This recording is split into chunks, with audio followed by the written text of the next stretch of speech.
I paid off my condo after years of saving. Then my sister said it should be her late wedding gift when she showed up with bags ready to move in. I whispered one thing that made her snap. My sister-in-law Jessica is 35 and has always had this bizarre sense of entitlement when it comes to anything her family owns. She's married to Brad and they have two kids, Emma and Jake, ages 8 and 9. The story starts 3 years ago when Mike and I decided to buy our first home. We'd been renting a small apartment and saving every penny for a down payment. We found this beautiful 2-bedroom condo in a great neighborhood. Nothing fancy, but it was ours. The mortgage was hefty, but we managed it by living frugally and putting every extra dollar toward the principal. Jessica was less than thrilled about our purchase. At the family barbecue where we announced it, she made snide comments about how some people get all the luck and how she and Brad could never afford something like that despite both having decent jobs. Her passive-aggressive comments stung, but Mike brushed them off as typical Jessica behavior. What I didn't know then was that Jessica had developed this twisted belief that anything Mike owned was somehow partially hers too. See, when their parents died 5 years ago, they'd left the family house to both Mike and Jessica equally. Jessica had bought out Mike's half using her inheritance money, which she constantly reminded everyone about. According to her logic, this meant she was entitled to any property Mike acquired afterward. Fast forward 3 years, Mike and I had been aggressive about paying down our mortgage. We cut out dining out, canceled subscriptions, took on side gigs, and threw every bonus and tax refund at the principal. It was exhausting, but we were determined to be debt-free before we turned 35. During this time, Jessica's financial situation took a turn. Brad lost his job in a corporate restructuring, and they'd been living paycheck to paycheck even when he was employed. They'd already burned through their savings and were struggling to make rent on their 3-bedroom apartment. Instead of downsizing or making tough financial decisions, Jessica seemed to think the universe owed her a solution. The entitled behavior escalated gradually. First, it was jokes about how Mike and I were hogging all the good luck in the family. Then came suggestions that we should help family out by letting them stay with us temporarily. When we explained that our condo only had 2 bedrooms and we used the second as a home office, she'd roll her eyes and mutter about how we were being selfish. The breaking point came last month. Mike and I had just made our final mortgage payment. We were over the moon, completely debt-free at 35 and 32 respectively. We decided to throw a small celebration dinner and invited both sides of the family. I'll never forget the moment I announced that we paid off the condo. Everyone was congratulating us except Jessica, who sat there with this weird expression on her face. After dinner, as people were starting to leave, she cornered me in the kitchen. So she said, loading the word with false casualness. Now that the condo's paid off, it's basically a family asset, right? I blinked at her. I'm sorry, what? Well, you used family money to help pay for it, didn't you? She was referring to the $5,000 Mike's grandmother had given us as a wedding gift that we put toward our down payment years earlier. Jessica, that was a gift specifically to Mike and me for our wedding. It's not family money, she waved her hand dismissively. Family money is family money. And since you don't really need all this space, Brad and I have been talking and we think it makes sense for us to move in. You can find somewhere smaller? I stared at her, certain I'd misheard.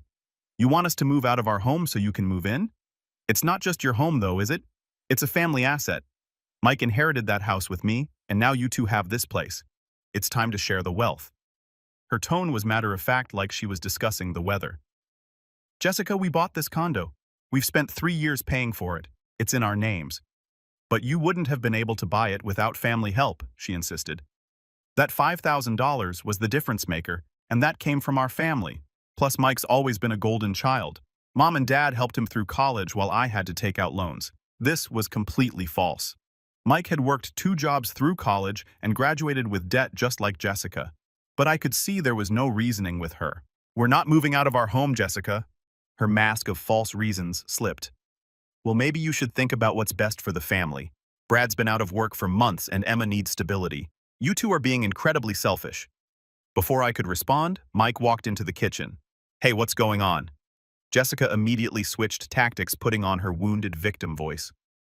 I was just explaining to Sarah how much we could use some family support right now. I thought maybe you'd understand, being my brother and all. Mike looked confused. What kind of support? She wants us to move out so they can live here, I said flatly. Mike's jaw dropped. What, Jessica? Are you serious? Oh, come on, Mike. You know I helped raise you after Dad left the first time. Family takes care of family. You have more than you need and we're struggling. Dad never left. Mike said, his voice tight. And you were 17 when I was born, Jessica. You didn't raise me. The argument that followed was ugly. Jessica accused Mike of abandoning his family, brought up every favor she'd ever done for him, real or imagined, and finally stormed out with Brad and the kids in tow, but not before announcing that she'd be back the next week to work out the details of them moving in. After they left, Mike was a wreck. Despite Jessica's behavior, he loved his sister and hated family conflict. He actually started wondering if we should consider letting them stay temporarily, maybe converting the home office back to a bedroom. That night, as Mike paced around our living room, I watched him spiral into guilt and self-doubt. This was Jessica's specialty, making people question their own reasonable boundaries by weaponizing family loyalty. Maybe she has a point, Mike said for the third time. I mean, we do have more space than we need. And Emma and Jake didn't ask for any of this. I sat down my tea and looked at him seriously. Mike, do you remember what happened when Jessica lived with your parents during her divorce from her first husband? Mike paused his pacing. That was different. She was only supposed to stay for a month. She stayed for 8 months. Your parents couldn't get her to leave and she didn't pay a dime in rent or utilities. Your mom told me she almost had a nervous breakdown dealing with Jessica's drama and mess. But this situation is exactly the same pattern I interrupted. Jessica creates a crisis through her own poor choices, then manipulates family members into solving it for her. When has she ever taken actual responsibility for fixing her own problems? Mike sat down heavily on the couch. She helped me when I was in college, though. Remember when I couldn't make rent that one semester? This was the story Jessica always brought up, her trump card for guilting Mike. But I heard the real version from Mike's college roommate David at our wedding. David told me what really happened that semester. You had the rent money, but Jessica borrowed it from you for some emergency and promised to pay it back before rent was due. When she didn't, you had to work double shifts at the restaurant to make up the difference. She didn't help you. She created the problem in the first place. Mike's face went pale as the memory came flooding back. Oh my God, I completely forgotten about that. She made me feel like I owed her for bailing me out, but she was the reason I needed bailing out to begin with. That's what she does, Mike. She creates problems, then positions herself as the solution, so you feel indebted to her forever. It's a pattern that's been going on for years. Over the next few days, I watched Mike start to see his sister's behavior with new clarity. He began remembering other incidents. How Jessica had helped plan their parents' anniversary party by spending twice the agreed budget and expecting Mike to cover the difference. How she volunteered him to help her move without asking him first. How she constantly brought up that one time she'd driven him to the hospital when he broke his ankle conveniently, forgetting that she'd caused the accident by insisting they take her car with the bald tires. But even as Mike started to see the pattern, I knew Jessica wouldn't give up easily. She'd spent decades perfecting her manipulation techniques, and our condo represented the biggest prize she'd ever gone after. Sure enough, the call started the very next day. First, it was Jessica herself crying about how hurt she was that Mike would choose his wife over his sister. When that didn't work, she sent Brad to call with a more reasonable proposal. Maybe they could just stay for a few months until Brad found a new job. When Mike held firm, Jessica escalated to using the children. 9-year-old Emma called Mike sobbing, asking why Uncle Mike didn't love them anymore and why they had to live in their car. It was clearly a coached conversation, but it still broke Mike's heart. She's using Emma as a weapon. I told Mike after he got off the phone, visibly shaken. That's not normal family behavior, that's emotional abuse. The manipulation campaign continued for days. Jessica's mother-in-law called, having been fed a completely fictional version of events where we were heartlessly abandoning family in their hour of need. Mike's son called with concerns about family unity. Even the pastor from Jessica's church reached out, having been told that we were wealthy property owners refusing to help desperate relatives. Each call followed the same pattern. Jessica had painted herself as the innocent victim of circumstances beyond her control. While we were portrayed as selfish and greedy, she was remarkably skilled at crafting these narratives, always including just enough truth to make the lies believable. Mike started to crack under the pressure. Maybe we could at least lend them money for a deposit on an apartment, he suggested one evening. With what job is Brad going to pay rent? I asked. And based on Jessica's track record, do you really think we'd ever see that money again? That's when I realized Jessica wasn't just trying to manipulate us into giving her our home. She was systematically trying to destroy our marriage. Every conversation, every guilt trip, every family obligation was designed to pit Mike against me. She positioned me as the obstacle between Mike and his family duties, hoping he'd eventually choose family loyalty over his wife. It was a sophisticated psychological warfare campaign, and I could see it was working. Mike was withdrawing from me, second-guessing every decision we'd made together, and starting to view our financial stability as somehow selfish or wrong. The breaking point came when Jessica showed up at Mike's workplace. She arrived during his lunch break, crying and dramatic, making a scene in front of his colleagues. She told everyone who would listen about how her brother had abandoned his family, how they were about to be homeless, and how all she needed was temporary shelter in the extra room he wasn't even using. Mike's coworkers, who didn't know the full story, started looking at him like he was some kind of monster. His boss, Mr. Peterson, even pulled him aside to suggest that family should come first and that maybe Mike needed to reconsider his priorities. When Mike came home that night, he was defeated. "Maybe we should just let them stay for a month," he said quietly, "just until they get on their feet." That's when I decided I'd had enough of Jessica's manipulative bullying. I spent the next week doing research. I discovered some very interesting things about Jessica and Brad's financial situation. It turns out Brad hadn't just been laid off. He'd been fired for cause after being caught padding his expense reports. Jessica knew this but had been telling everyone he was a victim of corporate downsizing. More importantly, I learned that Jessica had been telling people in their apartment complex that they owned property and would be moving out soon, which was why their landlord had started eviction proceedings for late rent. She'd been using the promise of our condo to buy herself time. But the most interesting discovery was about the house Jessica had inherited with Mike. Through public property records that anyone can access online, I discovered Jessica had taken out a home equity line of credit against the house 18 months ago for almost $60,000. She was behind on those payments too. The deeper I dug, the worse it got. Jessica had also opened several credit cards in the months following Brad's firing, maxing them out on everything from luxury handbags to expensive dinners at upscale restaurants. While she was crying poverty to family members, she was simultaneously living a lifestyle that suggested she had plenty of money. I found social media posts from just 2 months earlier showing Jessica and Brad at an expensive resort in Florida, celebrating their wedding anniversary. The post talked about much-needed relaxation and featured pictures of them at spa treatments and fancy restaurants. This was supposedly during the worst of their financial crisis. Even more damning was a series of posts where Jessica bragged about her shopping hauls from high-end stores. Louis Vuitton purses, designer shoes, expensive jewelry, all purchased within the last 6 months, while she was supposedly unable to make rent. I screenshot everything and created a detailed timeline of Jessica's lies.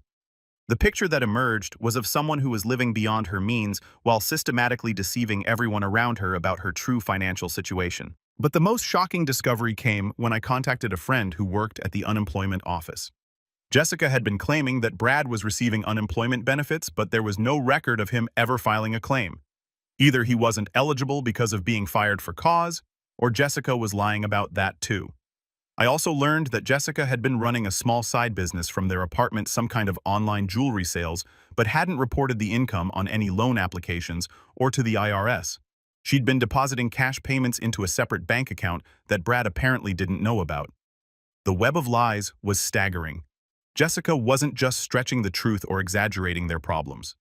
She was engaged in systematic fraud on multiple fronts: tax evasion, mortgage fraud, loan fraud, and now she was attempting to commit what amounted to theft by deception against her own brother. I spent hours organizing all the evidence, creating a comprehensive file that detailed every lie, every fraudulent action, and every manipulation tactic Jessica had used. If she wanted to play hardball with our home and our marriage, I was going to show her exactly what hardball looked like. She'd chosen to wage psychological warfare against my marriage and try to steal our home through manipulation and fraud. Now she was going to learn what happened when you targeted someone who actually fought back. Armed with this information, I formulated my plan. The next Saturday, Jessica showed up at our door with Brad and the kids in tow, along with several boxes and suitcases. She waltzed in like she owned the place. "Okay," she announced, "we thought about it and we're willing to let you stay in the master bedroom for now. Brad and I will take the office and the kids can share the living room until we figure out a more permanent arrangement." I looked at Mike, who was standing there slack-jawed. This was the moment I've been waiting for. "Actually, Jessica, before you get settled, there's something I need to tell you." She looked at me impatiently. "What now?" I walked over to her, smiled sweetly, and whispered in her ear, "I called your mortgage company about the equity line on your house. They're very interested in your current address change." The color drained from Jessica's face. What are you talking about? I stepped back, speaking loud enough for everyone to hear. I'm talking about the $60,000 you borrowed against the house, the payments you've been missing, and the fact that you told them you lived there full-time to get a better interest rate. Jessica's eyes went wide. You can't. That's private information. Actually, it's public record. Just like the fact that your landlord is evicting you and that Brad was fired for embezzlement, not laid off. That's not true, Jessica screamed, but I could see the panic in her eyes. Oh, but it is. I also had an interesting conversation with your mortgage company. Apparently, lying about your primary residence is considered mortgage fraud. They're very interested in discussing your living situation. Jessica turned to Mike desperately. Mike, you can't let her do this to me. I'm your sister. Mike, who had been listening to everything, looked at Jessica with a mixture of sadness and disgust. You lied to me about Brad losing his job. You lied about living in the house. You tried to manipulate me into giving you our home based on lies. I needed help. Jessica wailed. I was desperate. Being desperate doesn't give you the right to commit fraud, I said calmly. Or to try to steal our home. Jessica spun toward me, her face red with rage. You can't do this. It's not fair. I chuckled, the sound carrying no warmth whatsoever. Oh, fairness wasn't your concern before, was it? This is different. You're destroying my family. No, Jessica, your choices destroyed your family. I'm just making sure you face the consequences. What happened next was a complete meltdown. Jessica screamed through accusations and threatened everything from lawsuits to physical violence. Brad tried to calm her down while simultaneously trying to figure out how much trouble they were actually in. The kids were crying, confused by their mother's hysteria. You have no idea what you've done, Jessica shrieked at me. You've destroyed my children's lives. They'll be homeless because of you. They'll be homeless because of your choices. Not mine, I replied calmly. You committed fraud, Jessica, multiple times. That's why you're in trouble, not because I reported it. I never committed fraud. That house is my primary residence. Really?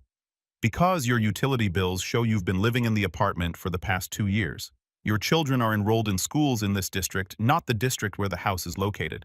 Your voter registration, your car registration, your credit card statements, everything shows you've been living in the apartment. Jessica's face turned an even deeper shade of red. You have no right to investigate me like that. I had every right to protect my family from a criminal. I shot back. And yes, Jessica, mortgage fraud is a crime, a felony, actually. That's when Brad finally spoke up. Jessica, is this true? Did you lie about living in the house? Jessica whirled on her husband. Don't you dare take their side. We needed that money for what Brad demanded. You told me we needed the equity line to pay off your student loans. But if we're behind on payments, we needed it for things, important things. Jessica was becoming increasingly frantic as her lies unraveled in real time. I pulled out my phone and showed them some of the screenshots I'd collected. Important things like designer handbags, spa weekends, 5-star restaurants. Brad's face went white as he scrolled through the images. Jessica, we were supposed to be broke. You said we couldn't afford groceries, but you spent $800 on a purse last month. I deserve nice things after everything I've been through. Jessica screamed. I've been stressed and depressed, and retail therapy is the only thing that helps. Retail therapy with money you stole through fraud, I pointed out. Mike, who had been watching this entire exchange in stunned silence, finally found his voice. Jessica, you've been lying about everything. Your financial situation, Brad's job, where you live, what you spend money on. How can you expect us to help you when nothing you've told us is true? Because I'm your sister, Jessica wailed. Sisters don't abandon each other. Sisters also don't try to steal each other's homes through fraud and manipulation, Mike replied quietly. The revelation about Jessica's secret spending and lies was clearly news to Brad as well. As the reality of their situation sank in, he began asking more questions, and Jessica's answers became increasingly desperate and contradictory. Wait, Brad said, looking at another screenshot. You told me your sister lent you money for Emma's school supplies, but you bought these shoes the same day for $300. I needed shoes for a job interview. What job interview? You said you weren't looking for work because you needed to be available for the kids. There were potential opportunities. I watched their marriage implode in real time as Brad realized the extent of Jessica's deception. She hadn't just lied to us. She'd been systematically lying to him too, apparently for months. How much money have you borrowed from your family? Brad asked quietly. Jessica's silence was telling. Jessica, how much money? It's not that much, she mumbled. I decided to help Brad understand exactly what his wife had been up to. According to my research, at least $4,000 from family members, not counting what she's asked from friends and neighbors.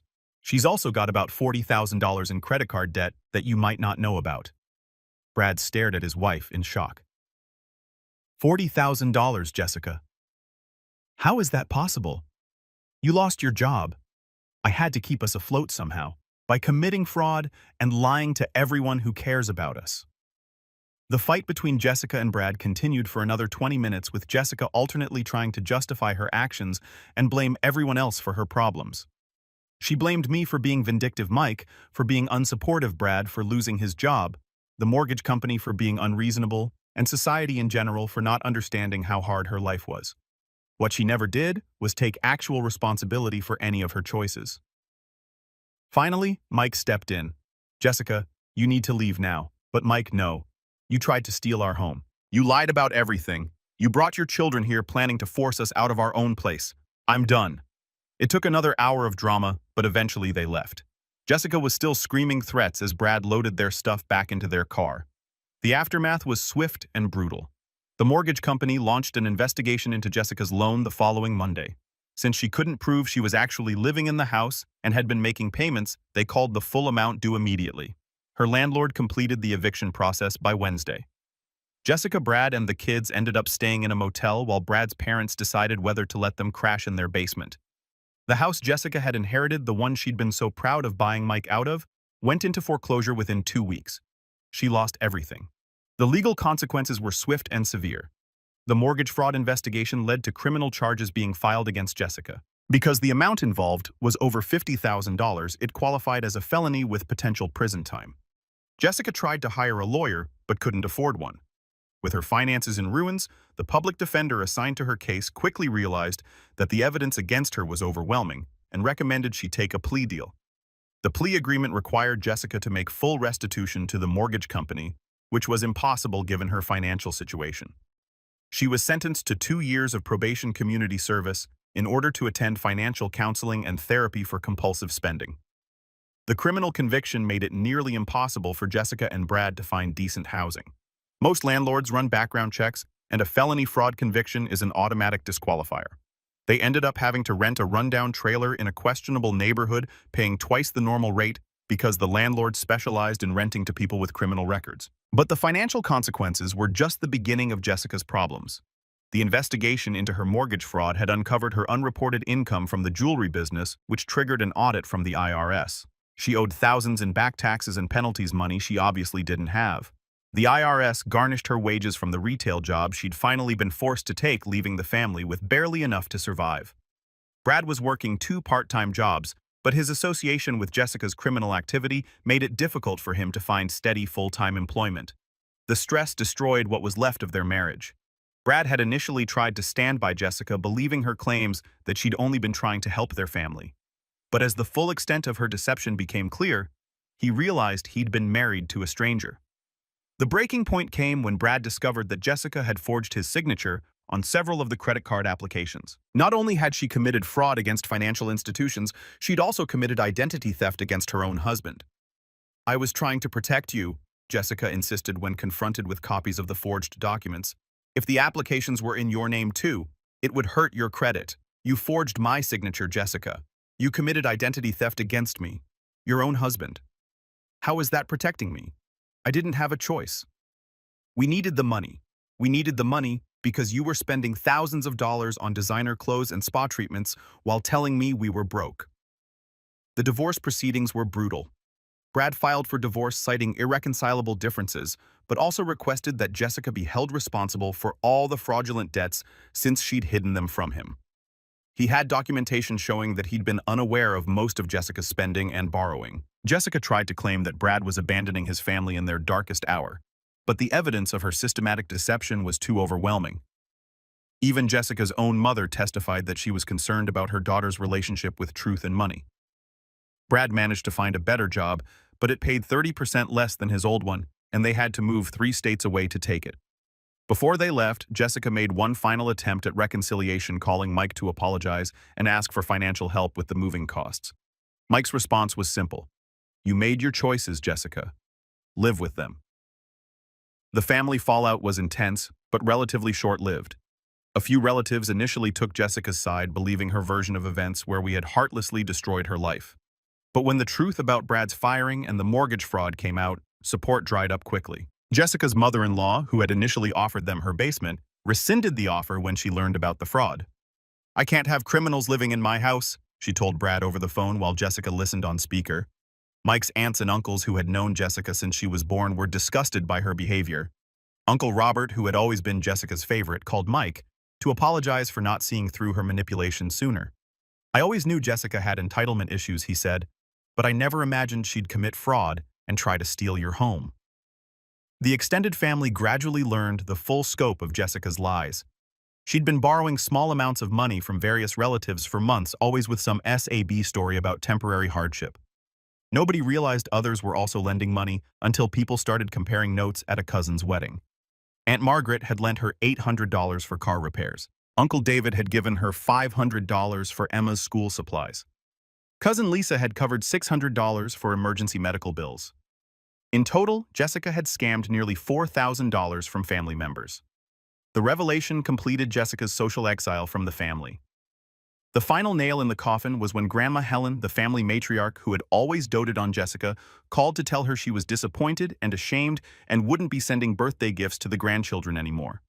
Meanwhile, Mike and I settled into our newly mortgage-free life. The experience had been traumatic, but it also brought us closer together.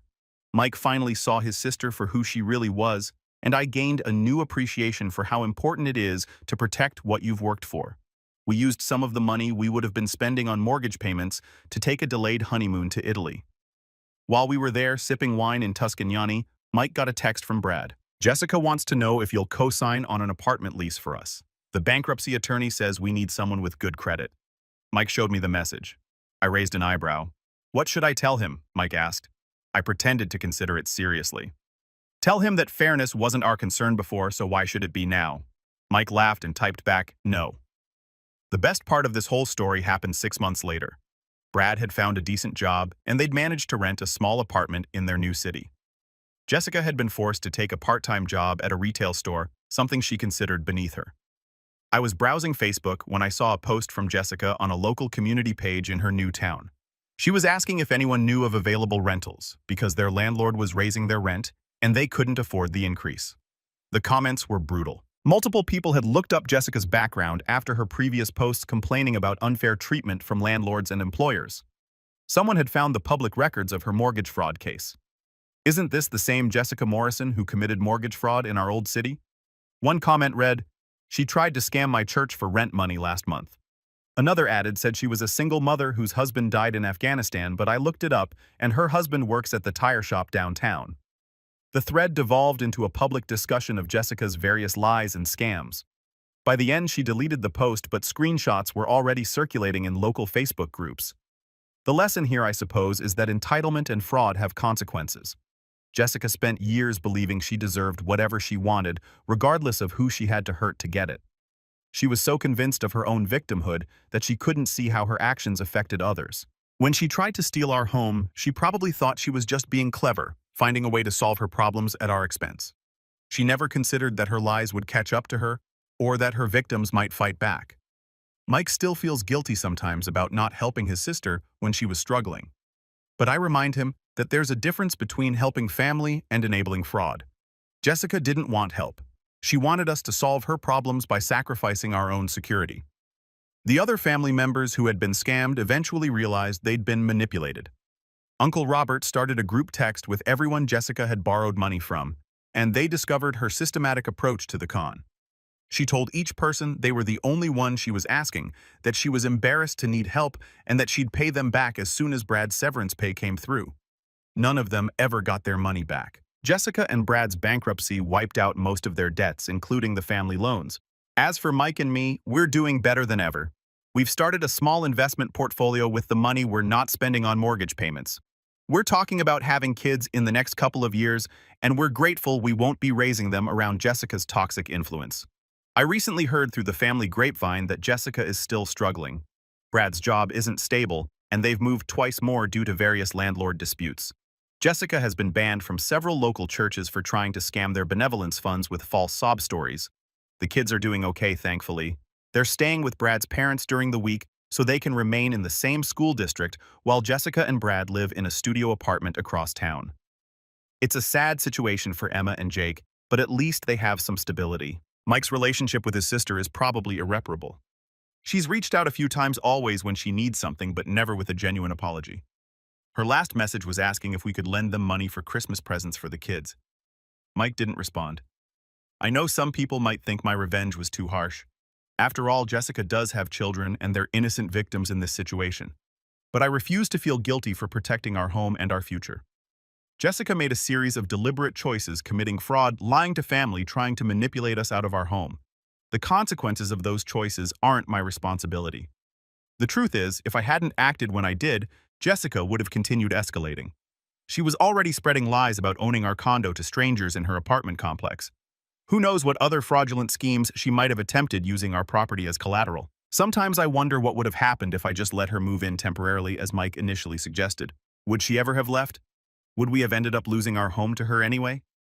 I think I know the answer, and it's part of why I sleep peacefully at night. The final update to this saga came just last month. Jessica called Mike, crying to tell him that she and Brad were getting divorced. Apparently, the stress of their financial situation and Brad's resentment over losing his career due to his own poor choices had destroyed their marriage. But there was more to the story than Jessica initially let on. Through Brad's lawyer, we learned that Jessica had continued her pattern of deception even after the criminal conviction.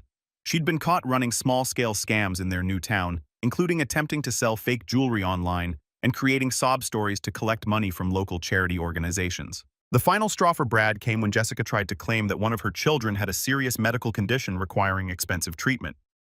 She'd created fake medical documents and was soliciting donations from their new church congregation. When Brad discovered what she was doing, he realized that his wife was not just a desperate woman who had made poor choices.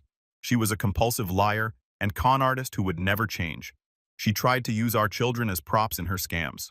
Brad told Mike during one painful phone conversation, she was coaching Emma to cry on command when meeting with potential donors.